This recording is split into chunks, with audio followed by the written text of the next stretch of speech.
Okay, so now we're going live and we're going live again. However, now I'm going to have to do a few techie things.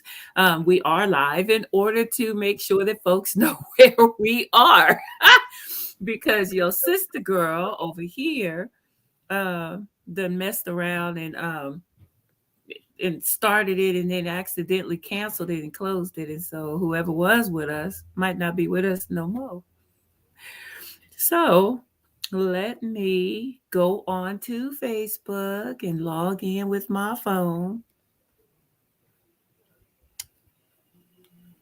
and share in the group and everywhere else where we are. Crazy. This is what happens when grown folks try to play with technology, right? Because your sister go. And sis, what you might want to do is also just go on and you can go directly to my page if you want to and share because this is a whole new link. And so you had a lot of people that were following that were going to be tapping into the conversation this evening. Okay. So, and y'all bear with us. Anybody that is tapped in already, just be patient with us. Tony made a boo boo. So now she's trying to fix it. All right, all right. You can do this, Tony.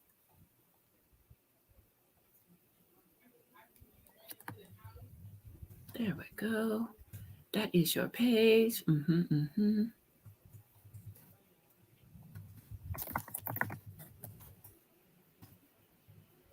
Girl, that is funny. We was live for like 2 seconds.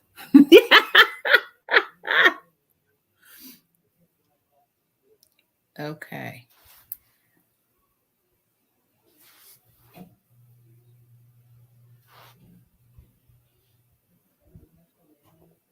Okay, you shared it? I did.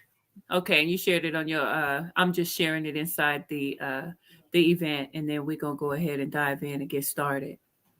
Um this is absolutely and truly a Monday.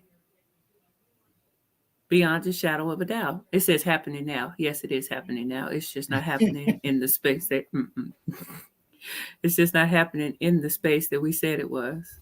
Or maybe it is. Hey, we're just going to let that go and figure it out as we go. All right. So, tonight now that your sister threw tearing stuff up, tonight is Monday night. First, let's start off with that. And because it's Monday night, it is just crazy. All kind of madness that happened on this Monday. For real, for real, for real, traditionally. Except LaDonna, she looked beautiful and they had a wonderful and glorious day. So, my name is Tony McNeil. I am the host and the founder of Anti Black Conversations.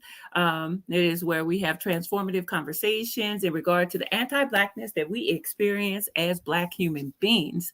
And yes, Black human beings suffer with and deal with our own anti Blackness.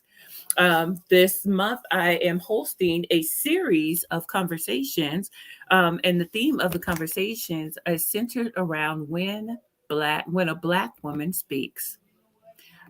Super excited about it because it's a series of conversations that will lead to an in-person anti-black conversation that we are going to have in Sacramento to be the first of its kind in the month of June. And so we are super stoked partnering with Be Love Holistics down there and Mantis Moon and yeah, some other folks. And so we just go do our thing.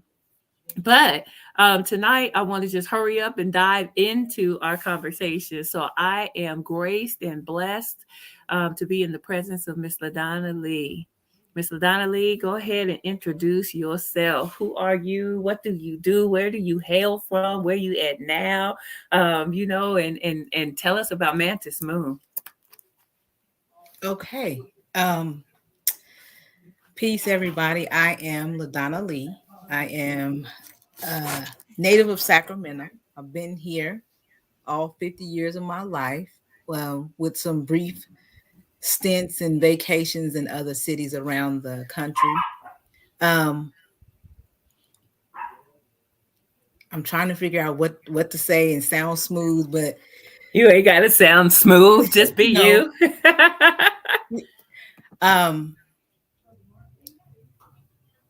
What was the question again? Who am I? What am I supposed Where to be talking where about? so where are you from? I'm Are from you Sacramento.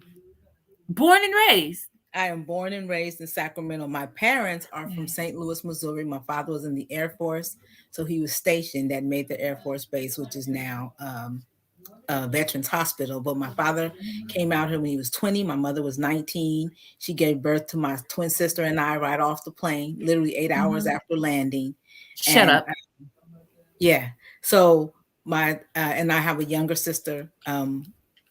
I have a younger sister with my mom and dad. So the three of us girls were raised here in Sacramento, California.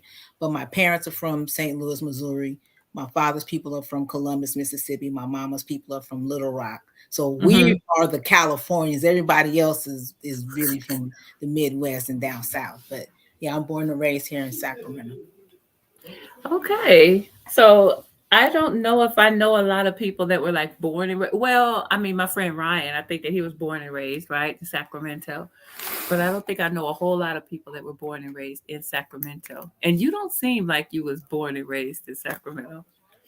And I give thanks to my ancestry, to my bloodline. They show up real good for me, right?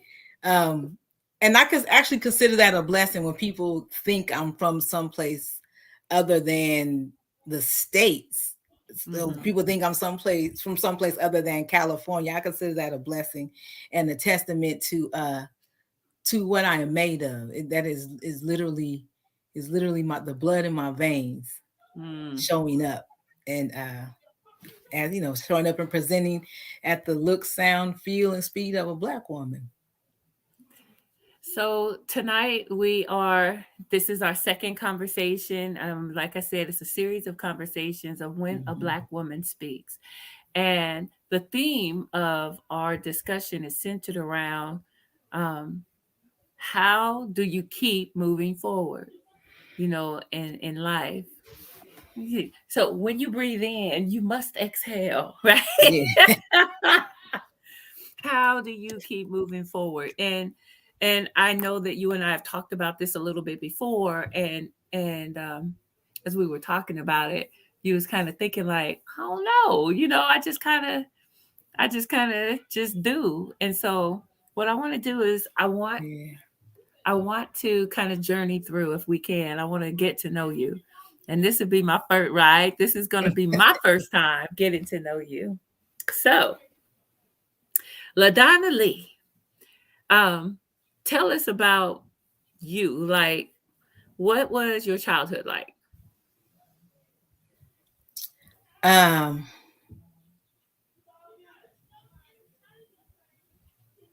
You said you so had a I'm gonna twin. start here. My sisters and I, my sister and I have a lot of inside jokes. Mhm, We made up a lot of games when we were kids, and now at this big age we still talk about those games we played when we were 7, and the things we used to say when we were 11 and 12. So when I think about my childhood, I first go to those long lasting funny memories and fun things. mhm, um, but like most sentient beings on the planet, most humans, I've seen some things. Right, I've lost grandparents. I lost my favorite uncle when I was 11. mhm, A couple kids died when I was in high school. So I've seen life, and I've seen the end of life before mhm, I was a teenager. And mhm, I'm just using that as a marker of of the extremes, right? mhm, My parents split up. My dad moved out of the house. I so there were some things that happened in my childhood, but when you ask me, tell me about your childhood, I think about me and my sisters um singing the soundtrack of the Wiz. mm, We had this easel. So there were three of us, remember? mhm, And we would take turns being the scarecrow. So one person is the scarecrow, and the other two sisters are the crows, right? So somebody would be Michael Jackson. We throw our arms up over the back of that chalkboard, that little easel, and the other two sisters would walk around singing, "You can't win." So when you ask me about my childhood, my mind goes to mm. that. Okay. My mind goes to that. And now that I told you that story, I remember that place where we lived, Mhm, and I'm one of those people who my memories are attached to where we lived, right? Mhm. So it's Mhm. we lived on this street, when we lived on that street, when we lived on that street. That's kind of how I remember things. Mhm. So when we lived, the same place where we lived, where we used to play the whiz all the time, is the place where we lived when it's a place where we lived the first time I ever stole something. My dad sent us to the store. I think he sent us to the store Mhm. to buy a loaf of bread or something so he can make us lunch.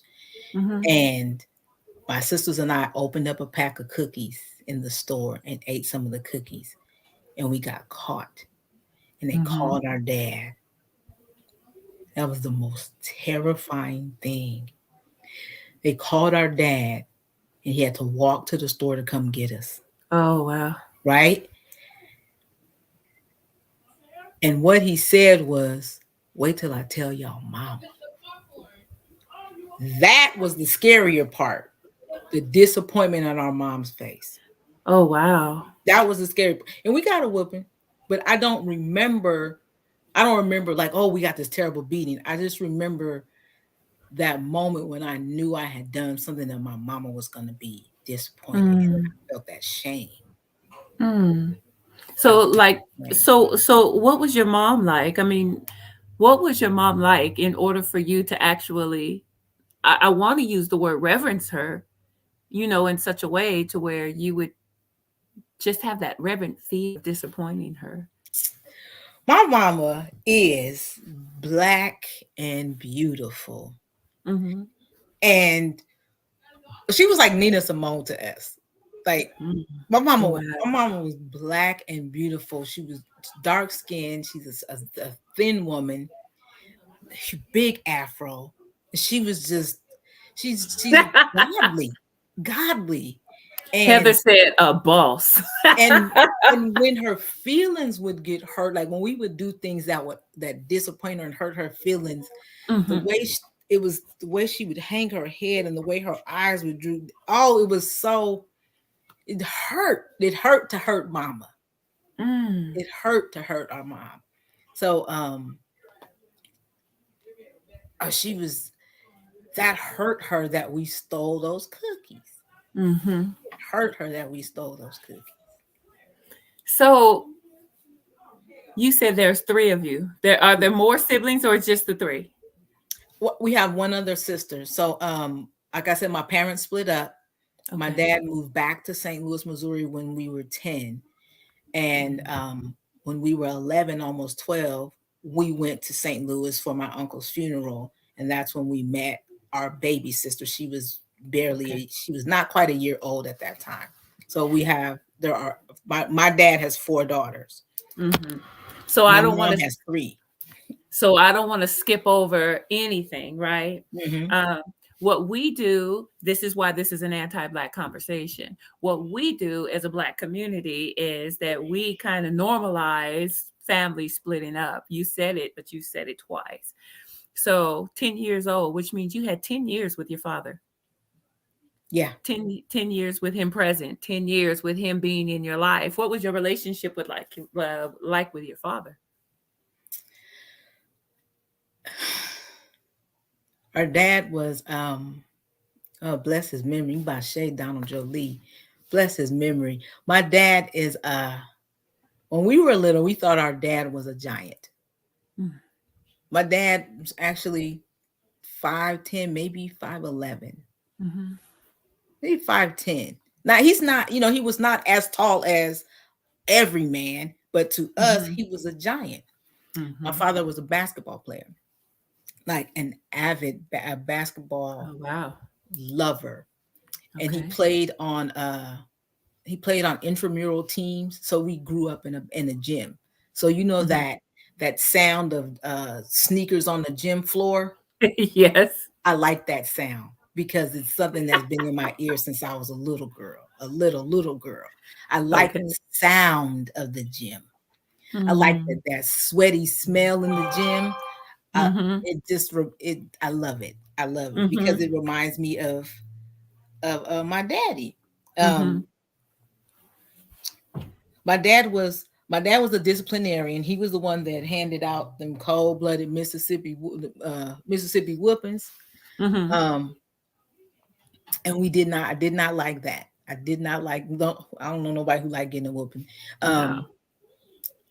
And that was, that was the scary part of being a kid, was, having to get in trouble and having to get a real whooping. But at the Mm-hmm. same time, my dad was bake cakes a lot, and he would let Mm. us eat cake Okay. in the morning. So Bill Okay. Cosby does a skit about my dad Yeah. gave us chocolate cake, like, yeah, my daddy did too. Oh. Um, he would make us oatmeal in the morning, and he'd let us eat cake, and we would remake songs about them, the Spinners and the Temptations, and sing, put our dad in the middle, right? My daddy always had a joint, Uh-huh. taking So off the did corner of mine. his lips. He always had a joint right there, and he could drive with his knees, so he could roll a joint. Like, I thought my daddy was the coolest shit in the world. I thought my daddy was cool. Girl, My my daddy daddy had the little box top. Did you guys have the little with the seeds and they would separate the seeds? You remember the white uh Oh, the white papers, the and zigzags. zigzags, yes. And Mhm. he would scrape it to the side, and then scoop it in there and put it inside and then Fold it roll it up up. like this and scoop it, and the seed rolled in. Yeah, Yes. yeah, Yes. Oh yeah, we grew up in the yeah. That's part of our childhood. Now, here's the truth. My daddy had a weed tray, right? mm-hmm. And when And my mine parents, had a box top. yeah, my daddy had a weed tray, and when my parents split up, somehow it was still at our house, Mm-hmm. and I kept that tray for a long time. When I was in my teens, I cleaned it up, Mm-hmm. and it wasn't just like a little silver tray. It was a trophy. It was a basketball Oh wow. award, So right? your father leaving, that had to have impacted you some kind of a way.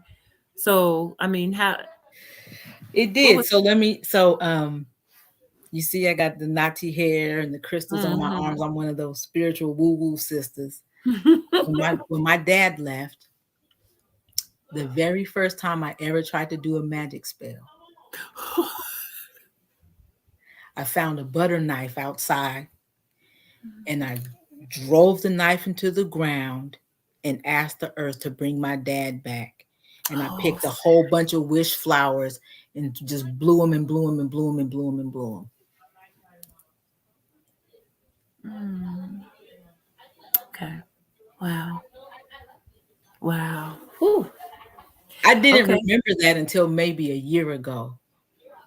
That's when I sought help from the unseen. Mhm. That's my first memory of seeking help from the unseen. Wow. Wow, that's powerful. So, okay. So, and I thank God for bringing it back to my attention. You're a twin. Yes. So, what was it like growing up as a twin? People ask twins that all the time. Yes. But And I'm most asking LaDonna Lee. Mhm. and I'm going to say I don't know what it's like to not be a twin. Are you guys identical or? We I'm going to say technically biologically we are fraternal twins, but Mhm. we look just alike. We're mirror twins. Like, I'm left-handed, she's right-handed. I Mm. part my hair on this side, she part her hair on that side. Like, we mirror each other, and we look just alike, but biologically they told our mom we were fraternal twins. Do Heather King know you? Yes. She said we got to unpack that later. Yes. I really appreciate that sister tuning in. That's a June 4th. Mm. We'll hold it. I'll bring that back to you Okay. in the green room. Yeah, Heather is a powerful sister. Ah, thank you. Okay, yeah, yeah, yeah. Thank you. Good looking out. Okay, so dad is gone. He done moved back. Um, you done did your first spell. Um, it didn't work because he didn't come back. Mm-mm. You done blew wishes all over the place. Didn't work. He didn't come back. So Well, hold on, because I gotta clarify. mhm. There was a period of time when we didn't see our dad, Okay. and he came back and started visiting us a little bit more, and then he moved to St. Louis.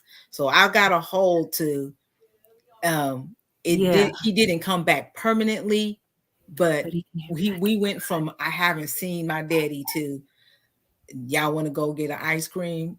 Mm. So No, that's yeah, good. And I'm glad that you clarified that because we do. One of the things that we don't do is sometimes we get fixated on what we are asking for looking like one way as opposed to being open to it coming another way.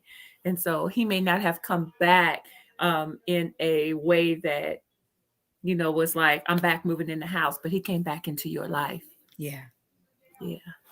Uh, Okay. So teenage years. What was LaDonna Lee like as a teenager? Um, I'm trying to think literally seventh grade, eighth grade. I turned 13 in the eighth grade. And by that time, all of the I turned 13 in the eighth grade, and by the eighth grade, um, the the flower was beginning to bud. And by that I mean my mom, was a member of the Black Panther Party. My mama Ah, my mama colored the babies brown on the Gerber cereal box. So I want you to have.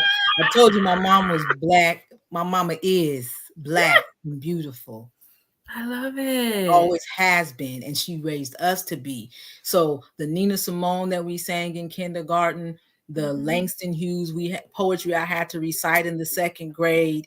By the time I got to the eighth grade, it was deeply seated, rooted, and beginning to bloom. Mm. Beginning to bloom. And that's when I found hip hop. I'm not gonna turn this into that, but That's all right, girl. Look ahead. let Do me you? tell you, hip hop became a big part of my life. Mhm. Junior high, right? Mhm. Jam on it, Grandmaster Flash, what was that? Cosmo D, Jam Master Flash, Grandmaster Flash, UTFO. Like Mhm. that was junior high. Beats and rhymes, baby. That was yes, yes. Um, You know what? Wait, can I tell you what I am loving the most about this? And you got my cheeks hurt because sometimes, like for me, as I'm unpacking the past and stuff, sometimes you get so stuck in the pain that you forget some of the pleasure, right? And so as I'm sitting here and I'm getting to just listen to you unpack and share, I remember these things.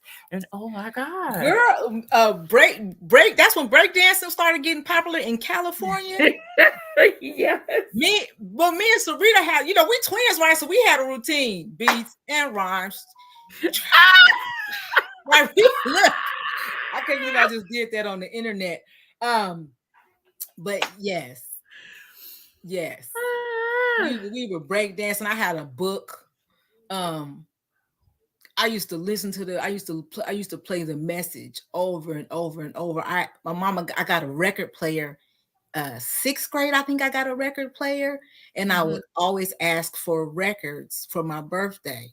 So I remember sixth grade, I got the time. Remember that ice cream castles by the time. Mhm. I got Run DMC. Oh, Like my mama would buy me I would ask for records, and she would buy me records for mhm. my birthday. Wow. And so junior high, my cousins had moved out here from St. Louis when we were in elementary school. We were all at the same junior high. There was a Mhm. skating rink across the street, like a block and a half from our apartment. And so Mhm. whenever my mom's guy friends would come and visit, they slide her some money so we could go skating, right? And we'd be at the skating rink. $20. They give let the girls go skating. No, you could all night because right, they would have. I remember they would have different sessions right at the skating rink, but then sometimes they'd have the all night skating. It's So three girls, $20. We talking about 1980, 86, 84, 85, 86. We was in there balling out. I'm gonna get the cotton candy and the nachos. What? Just at the skating rink. It Hmm. was. We have friends in our apartment complex. So I'm gonna fast forward a little bit. Mm-hmm. When I was 15, these some bloods from LA moved to our apartment complex, Okay. right? So yeah. Yeah. And I grew up in Carmichael, which is northeast Sacramento. Uh-huh. And there weren't a lot of black people in that part of town. The demographic has changed a lot in the last 25, 30 years. But when we were kids, we were like one of two, one of three families, black families. So when some more black folk moved into our complex, we all just gravitated to each other, right? And so these two brothers, their mom moved them out of LA, to save her sons, right? Mm-hmm. And in this particular part of Sacramento, we don't really know about gang banging. Now, in Mm-hmm. other parts of the city, it's real, but where we were, it's Right. just colors in the movies, right? Right. Right. Um, Right. but those two brothers moved when I was 14. When I was Mhm. 14, they moved to our complex, and we was always hanging out. That's who I started drinking Thunderbird with them. Right, we started drinking Not the Thunderbird with them. The Thunderbird. Not following summer, when I Thunderbird. turned 15, my mom was like, "You not finna, you ain't gonna be out here pyro. Not you not. No, my mama sent me away. My mama sent Woo! me. I'm gonna be. You're moving too fast. You're moving too fast. Hold on. You went from Thunderbird to Pyru. I need you to stop. You girl, you is I'm, killing me. look, my mama How was come like, I didn't know you? because this is 15-year-old LaDonna, right? So, Oh and I'm, my I'm telling you a god. little out of sequence. So they moved there when I was, they moved there, and then that summer before I turned 15. So I was still 14, 15, whatever. The point is, during that summer, I was kicking it with them young bloods, right? I had a homeboy from Oakland who had just moved into our neighborhood, Larry Glenn, bless his memory. That's my dog. So Larry had just moved there, and then the two other brothers, right? Mm-hmm. And another young brother named Maurice from Detroit, right? And so I'm kicking it with these young brothers, right? We drinking, we listening to LL Cool J.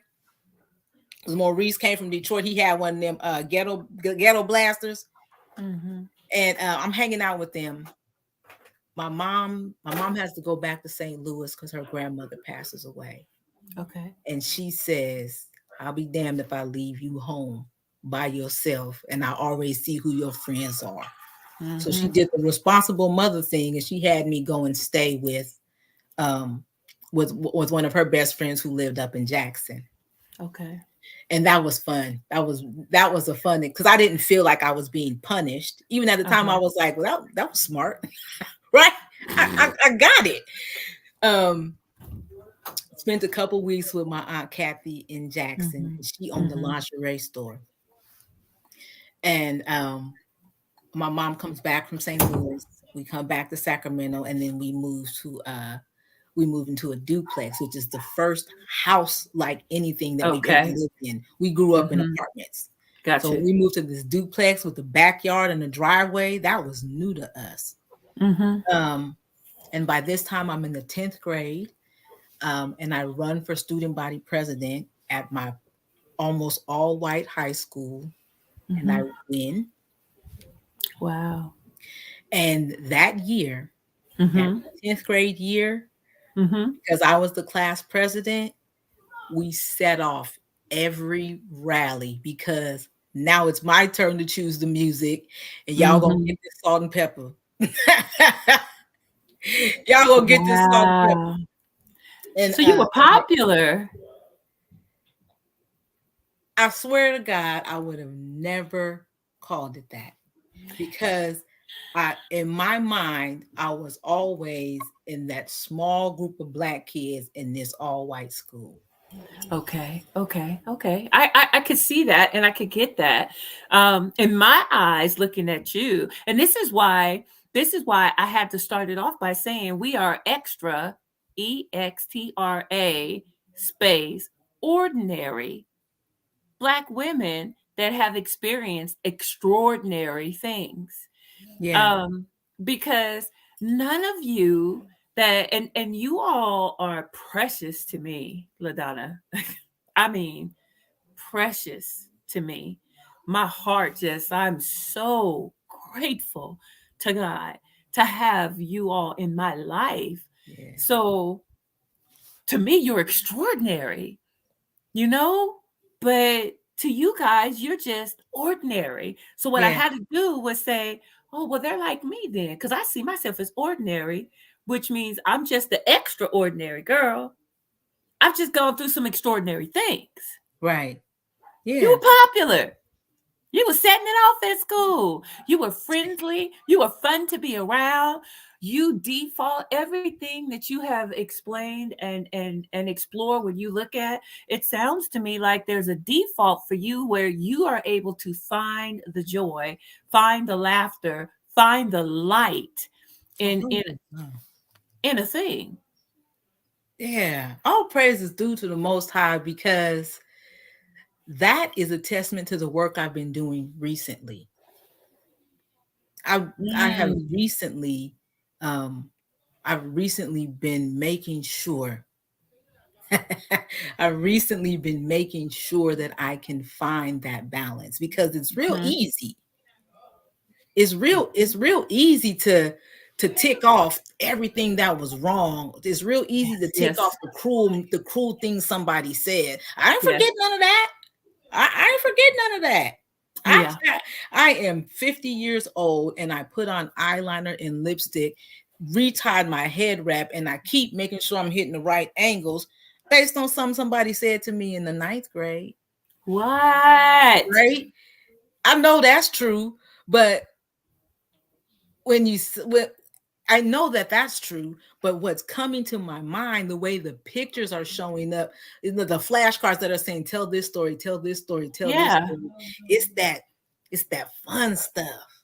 It's that, Yeah. it's that. When we did the that Fat Boys at the what Mhm. we was wiping it out, the You got Fat me. Boys, like the whole entire gymnasium, everybody's on their feet. Like for Mm. days, kids were talking about how great that felt. Mhm. And we talking about a group of Right, Heather, the WAP. Mhm. yeah, Mhm. a group of black kids in the all white school, and we were setting it off, being ourselves, Yeah. being ourselves. But again, that didn't, it's not like it didn't come with its challenges. Like I didn't ever have no prom date, homecoming date. Mhm. That wasn't part of my experience. I didn't have Mhm. a boyfriend in high school. Mhm. Black kid that I went to school with since junior high, and I just would just, okay, well, guess I'm gonna have a crush on him just so I could practice liking a boy, right? But it wasn't like there was mutual attraction. We just both black. Mhm. Mhm. So Got there, you. that existed. And by the time, and like I said, in by the time I in the eighth grade, the seeds that my mother and father planted, those seeds of blackness, they started to bloom, Mhm. and by they started to bud, and by the 11th grade, it was a full bloom. I started a Black Student Union at the year before I was the class president. 11th grade, I started the Black Student Union. Okay, so you ran for office. I'm Okay. just gonna put some stuff out there. I know. Mhm. So you ran for office and were voted in a predominantly white school with a small group of black folks. They still elected you class president. You led rallies. You indoctrinated a predominantly white school with black music and culture, Mhm. and introduced them to all of these different things. I'm just so you were leading, so you are a natural born leader. And so okay, yeah, hey, I'm talking to an extraordinary person, just an Mm. extraordinary person. So now I want to fast track us. I want to move us. You Okay. have children. Yes. Okay. How many children do you have? I gave birth to 4 children. I have 2 living children. Okay. That's Okay. always a loaded question for me. I don't have my perfect canned response that I will always say without stalling or going through the motions of guilt if I don't say the right number. Sometimes I don't want to say 4 because I don't want to have to explain. And sometimes if I say 2, I feel like I did a disservice to the other 2. So Mm. that's always a loaded question. That's Okay. always a loaded question for me to ask. It is absolutely not small talk. Okay. So is it okay if we unpack that a little bit? Yes, absolutely. Okay. So um, tell us about your beautiful babies, all of them. Okay, so I have 4 children. My oldest will be 28 this year, Mhm. and my youngest would have been 14 this year. I lost my 2 youngest children in a house fire on December 1st, 2015. So it's been some time. But my youngest was 6 at the time, and then my youngest son was 6, and my younger daughter was 11. Mm. Okay. Yeah. All right. Um, so I don't necessarily want to stay there for any length of time. Okay. I want you to feel comfortable to share whatever it is that you would like to share in regard um to your babies. Your 28-year-old. Is she like you? My Is it a she? 28-year-old, my oldest child is male. So my firstborn is a boy, Uh-huh. and he is he is similar to me. Our birthdays are 3 days apart. So Mm-hmm. Oh wow. we have similar we have similar astrological charts, right? Uh-huh. So he has he's intelligent and thoughtful, Mm-hmm. very insightful, Mm-hmm. deep, emotionally deep, Mm-hmm. um, loyal, committed. LaDonna, Yeah. LaDonna, intelligent, thoughtful, insightful, emotionally deep. And he said that you guys are 3 days apart and he's most like you. Would you have used all of those attributes and characteristic traits to describe LaDonna? Not as freely. Mm. And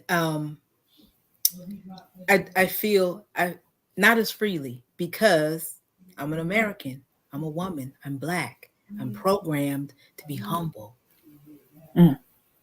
But when I'm talking about my children, that's an arena where you can brag. You can brag on your kids, right? So I can say these things and get my chest all puffed up and smile all big, right? Saying it about my son. But if you would have asked me to describe myself, I I would have brought it down some. Okay, so I'm going to come back. I'm fixing to toggle in a second, Mhm. um, because I want to come back to your children. You described your son. Before you describe your other 3 children, I want you to describe LaDonna Lee, and I want you to brag about her. I want you to describe. I want you to describe LaDonna Lee like your father would describe LaDonna Lee, like your mother would describe LaDonna Lee. Oh, wow. Now, the way I knew my dad, Donald, who I'm named after, if you were to ask him to describe LaDonna Lee, he'd probably get teary eyed. Okay. He'd get teary eyed. Um,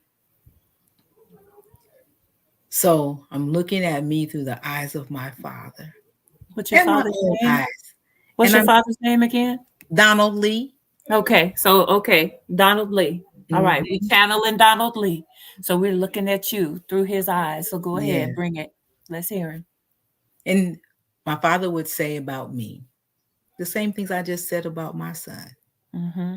and the same things that I say about my daughter.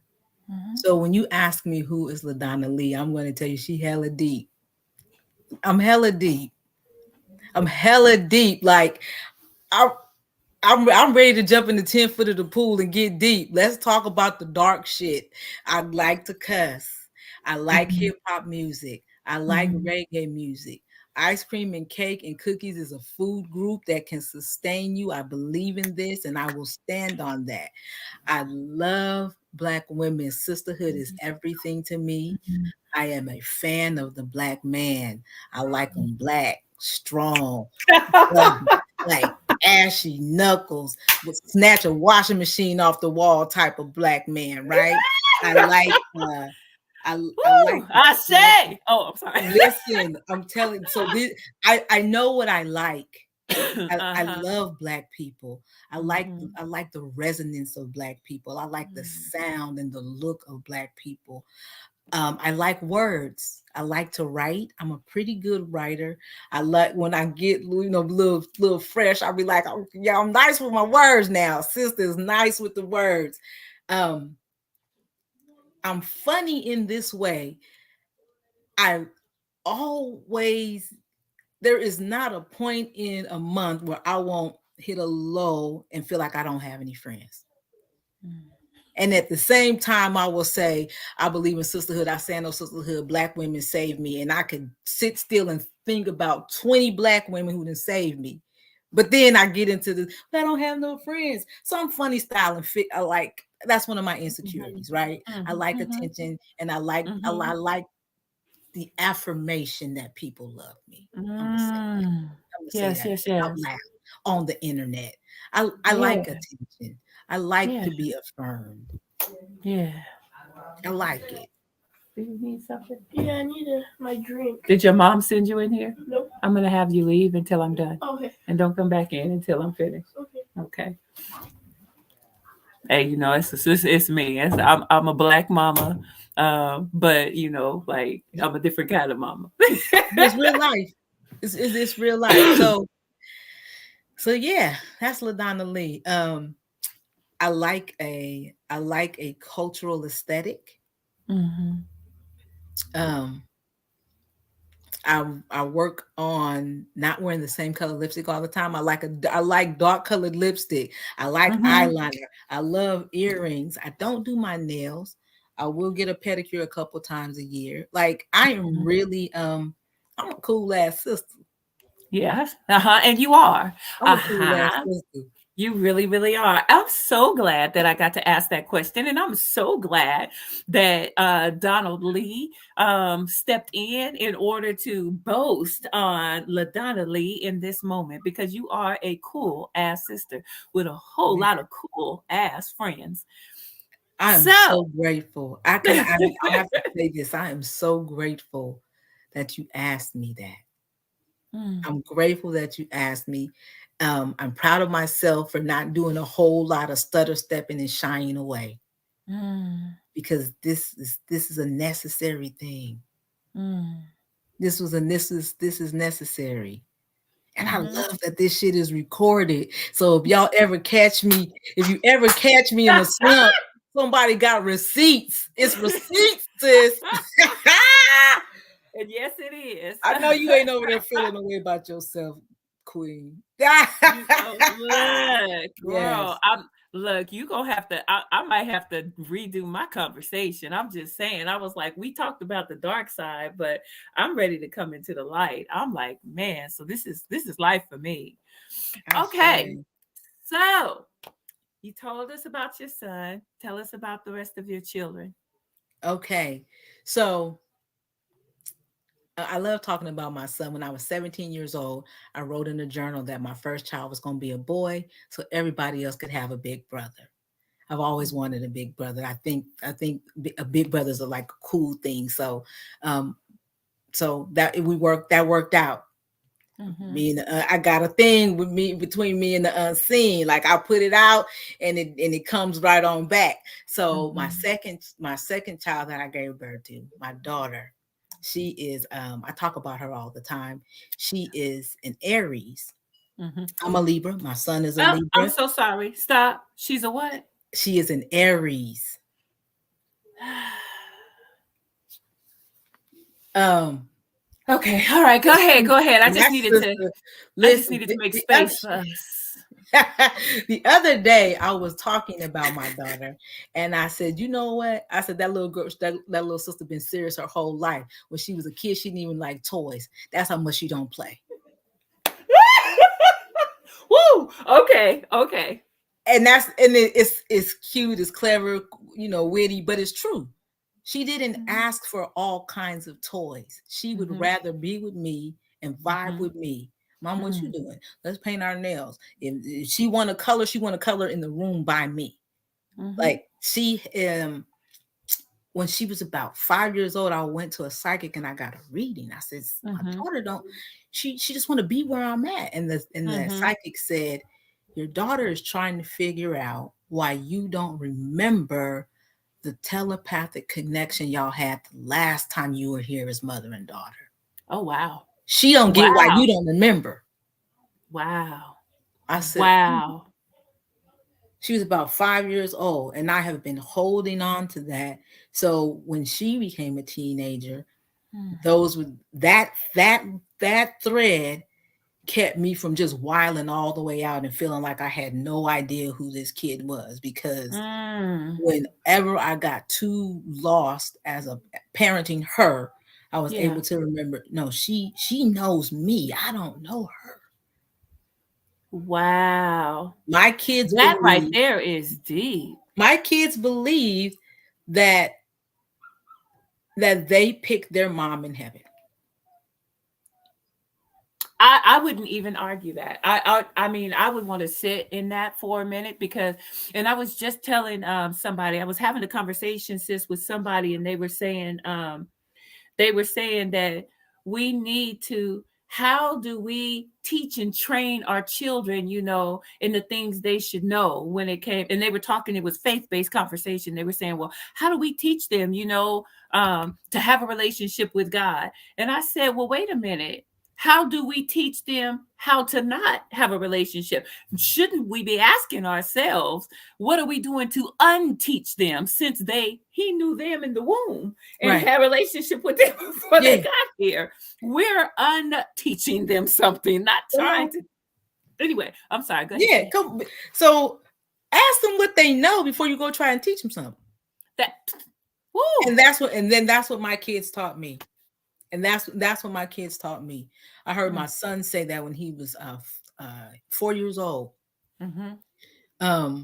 When my oldest son was 4, his half sister said, "How can you be my brother when we don't have the same mom?" And he said, "Because I picked my mom when I was in heaven."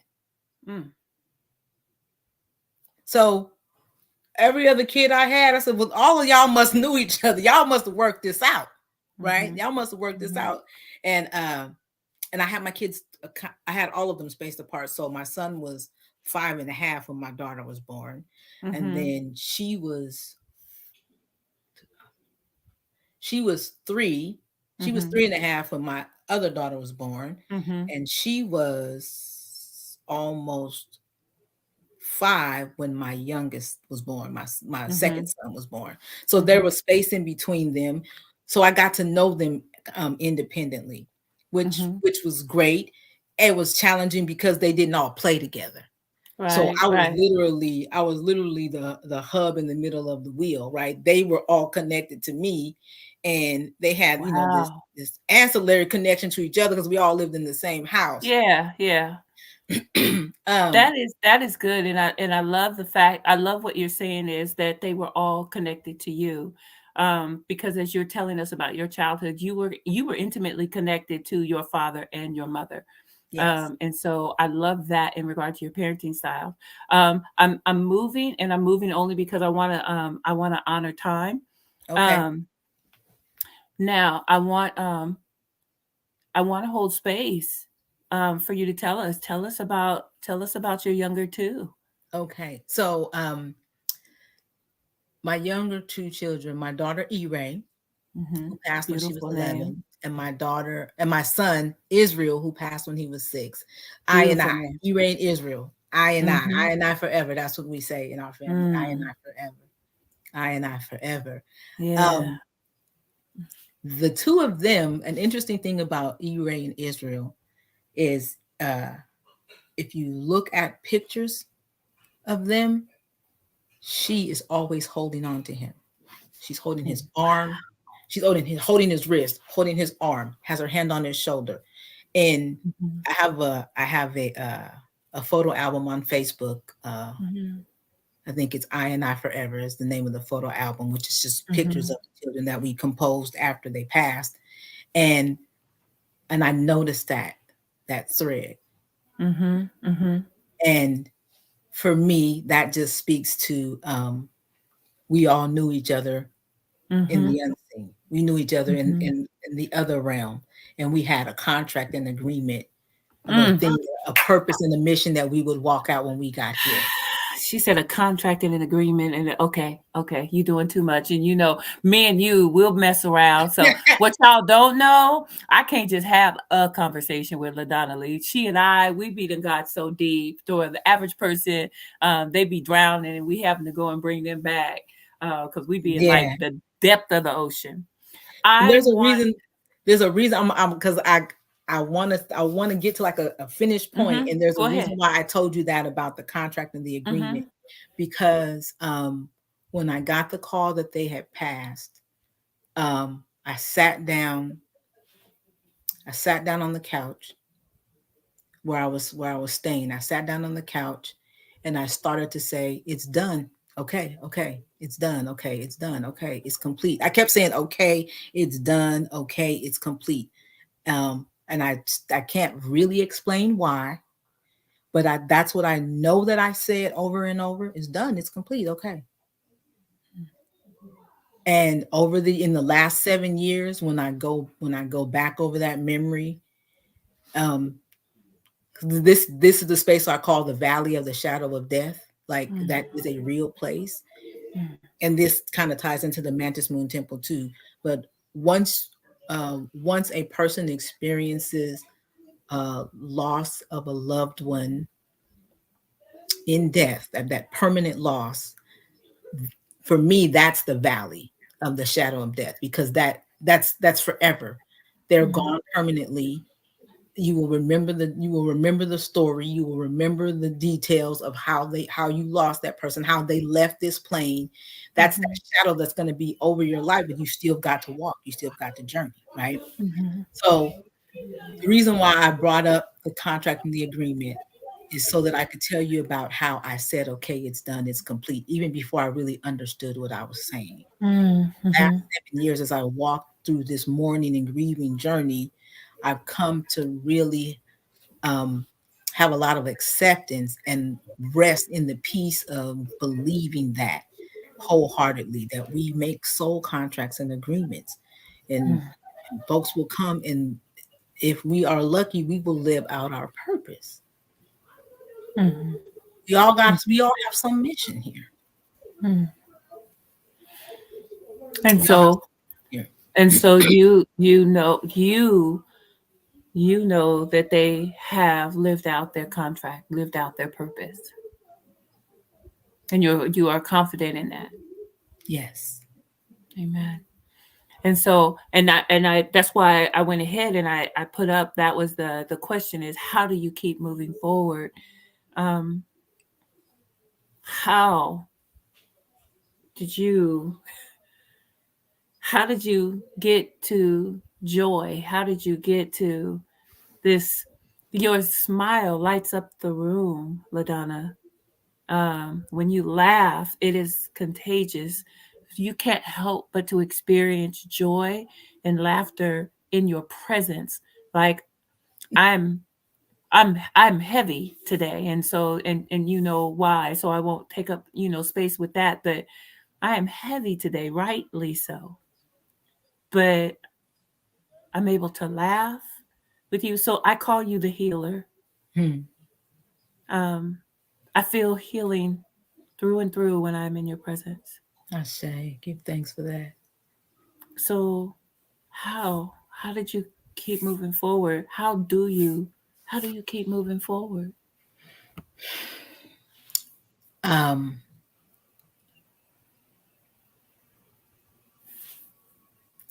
I'm going to put I'm going to give a lot of credit to the unseen.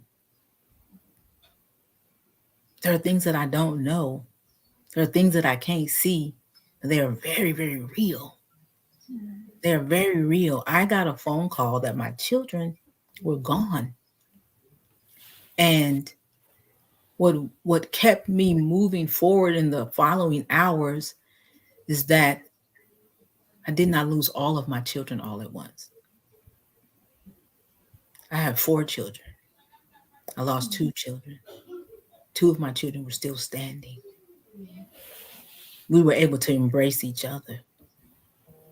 And once we embraced each other, we recognized that our family had changed. This is a permanent change in our family. And I could have either, I could have just stopped. I could have stopped. I could have just stopped. I could have said, okay, this is it. I'm not going to breathe. I'm not going to move. I'm not going to live. I am going to use whatever little bit of will I have to stop my heart because I can't go on. Did Or, you feel like that at any point?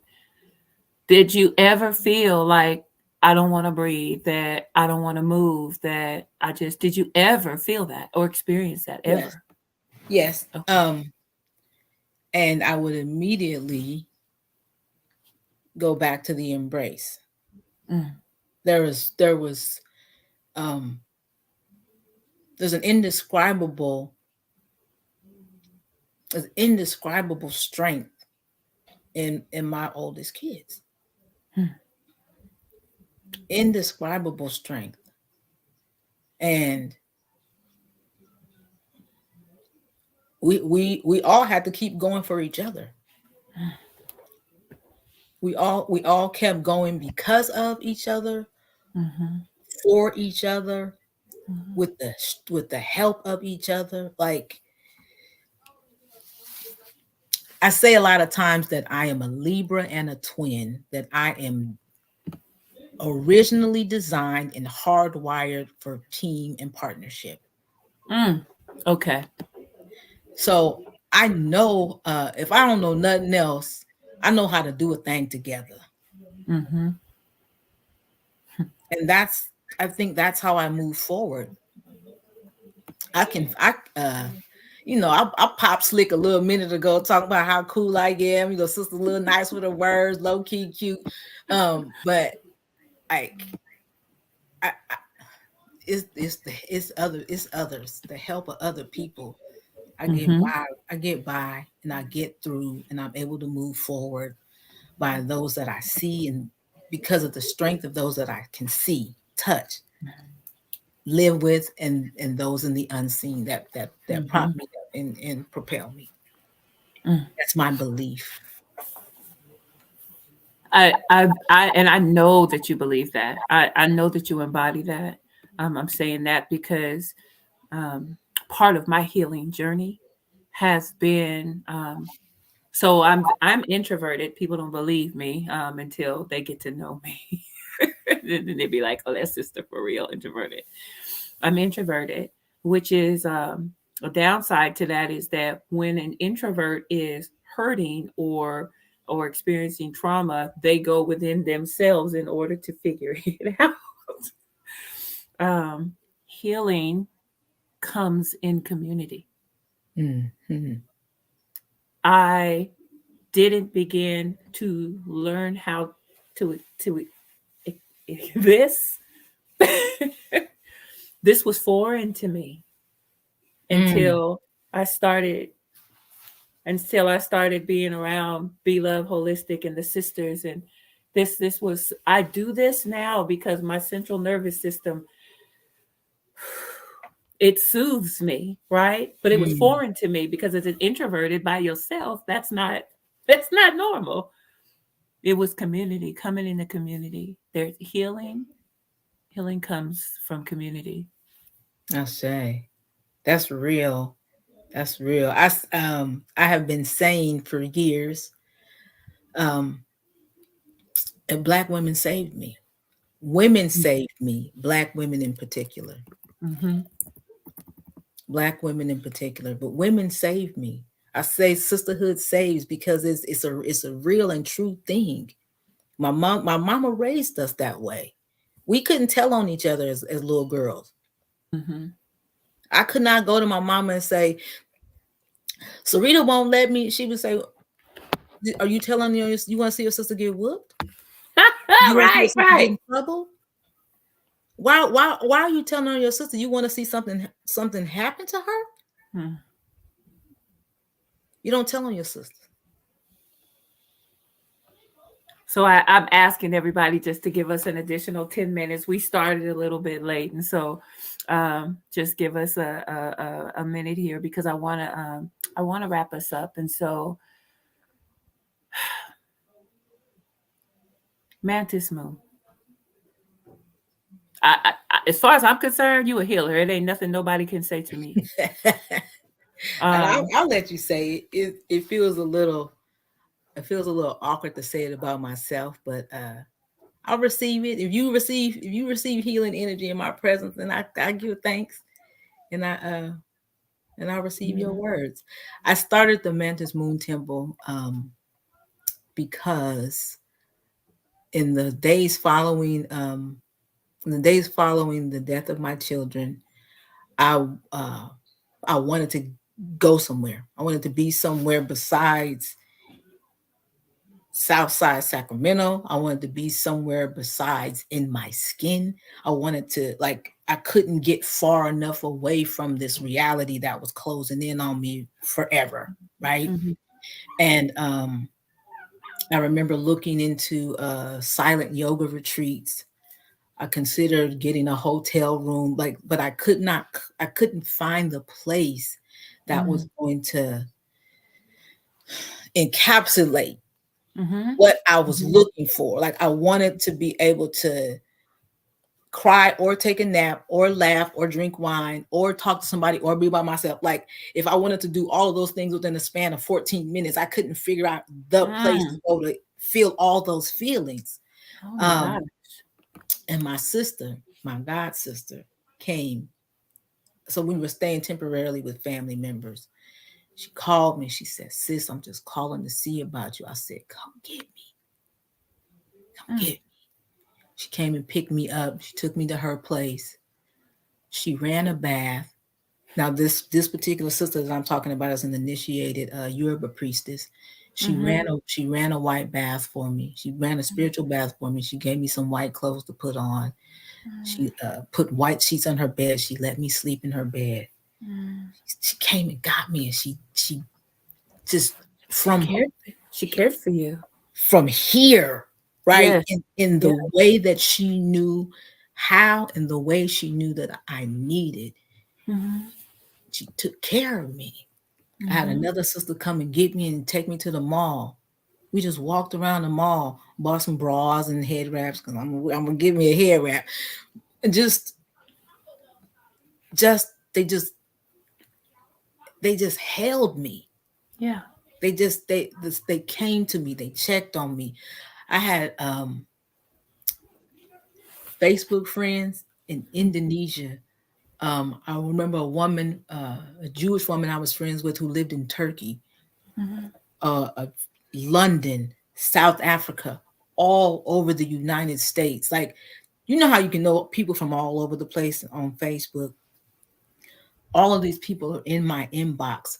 They put together, some sisters from the East Coast had a conference call. They called my mama to see what she needed. my You God. hear me? A Facebook group I was a part of, a Queen by All Means. Shout out to beautiful Ciasia and the Queens, Agbam. Mm, Those sisters, they showed up. my God. A group of Wiccan witches that I worked with one of them, and now this one white girl, and she was part of this little Wiccan coven. They Mm, held a light ceremony for E-Ray in Israel. mm. So when I say women saved me, when I say sisterhood saves, I am talking from a very specific experience and what I have known my entire life. So when I established the Mantis Moon Temple, it was to create a container and a sacred space so that thing that saved me and poured into me will always exist in some way, shape, or form. And that's And why. other I women, you're a healer. yes, and as other women as other women become a part of this club that nobody wants to sign that membership application. Nobody wants to be a part of this club, but purpose and mission, contract and agreement. We don't know what our soul signed up for to experience.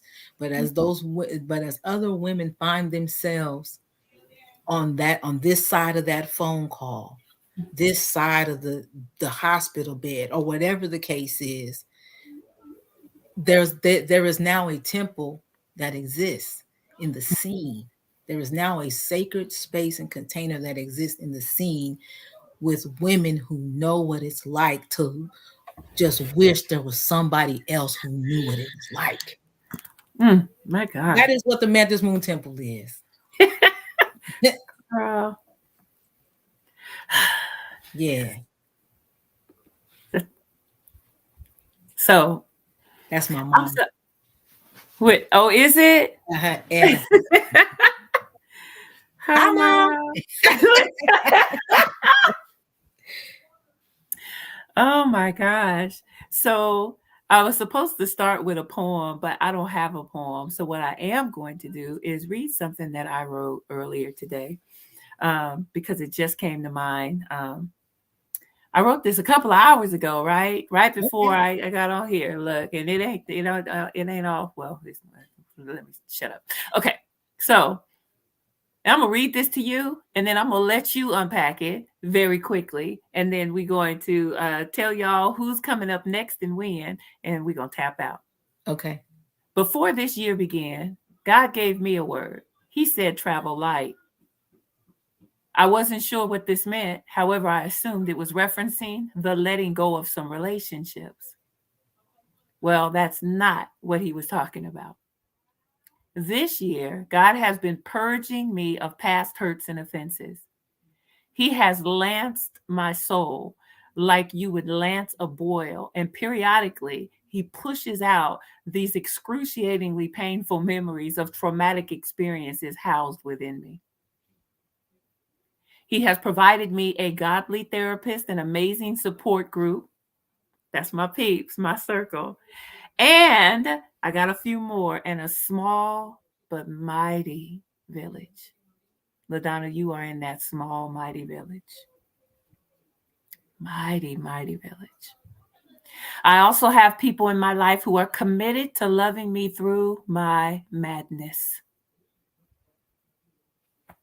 This is a very frightening process for me because the amount of pain that is coming to the surface is indescribable. I don't know how I have endured carrying the burden of these experiences for all these years without going completely insane. But God, He has declared this to be my season of healing. I will be made whole. I want to be made whole. And I pray that I too am able to experience the blessings of the Lord in the land of the living.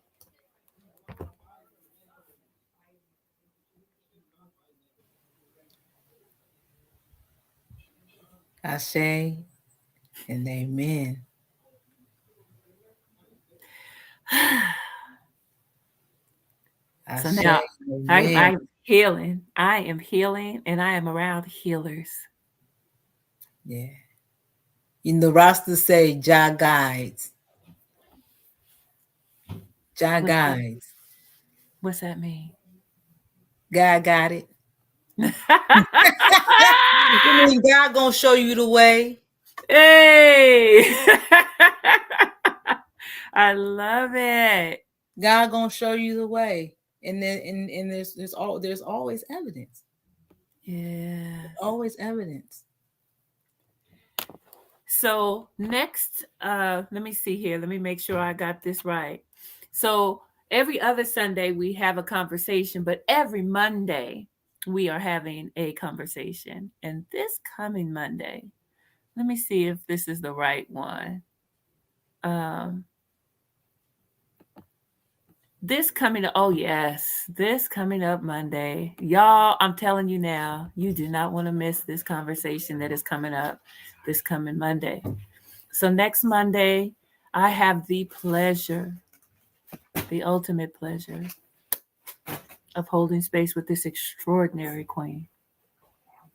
Um, oh, I'm almost done, sis. Oh, no rush. This extraordinary queen, Tia Lynn Barnes. I'm sorry. Don't be mad at me, Mr. Barnes. I wasn't trying to take her away.